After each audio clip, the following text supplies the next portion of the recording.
ನಾನು ಇವತ್ತು ಹೇಳ್ತೀನಿ ಕೇಳಿ, ಯಾರೇ ತೊಂದರೆ ಮಾಡಬಹುದು. ಪ್ರಾರ್ಥನೆ ಯಾರ ಮನೆಯ ಸೊತ್ತಲ್ಲ.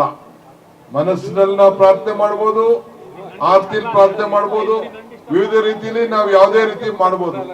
ನಾನು ಯಾವಾಗ್ಲೂ ಒಂದು ಮಾತು ಹೇಳ್ತಾ ಇರ್ತೀನಿ, ಧರ್ಮ ಯಾವುದಾದರೂ ತತ್ವ ಒಂದೇ, ನಾಮ ನೂರಾದರೂ ದೈವ ಒಂದೇ, ಪೂಜೆ ಯಾವುದಾದರೂ ಭಕ್ತಿ ಒಂದೇ, ಕರ್ಮ ಹಲವಾದರೂ ನಿಷ್ಠೆ ಒಂದೇ, ದೇವನೊಬ್ಬ ನಾಮ ಹಲವು ಅಂತೇಳಿ ನಾವು ವಿವಿಧ ರೀತಿಯಲ್ಲಿ ನಾವು ಇವತ್ತು ನಮ್ಮ ಪೂಜೆಗಳನ್ನ ನಮ್ದೇ ಆದಂತ ಒಂದು ಪದ್ಧತಿಯಲ್ಲಿ ನಾವು ಮಾಡಿಕೊಂಡು ನಾವು ಬರ್ತಾ ಇದ್ದೇವೆ.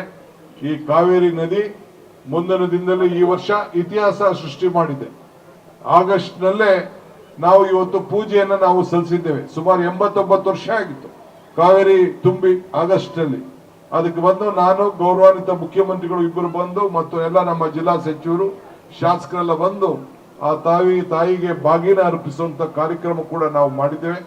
ಇದು 5 ವರ್ಷ 5 ದಿನಗಳ ಕಾಲ ಬಹಳ ಸಾಂಕೇತಿಕವಾಗಿ ಕಾರ್ಯಕ್ರಮ ಇದು ನಡೀತದೆ.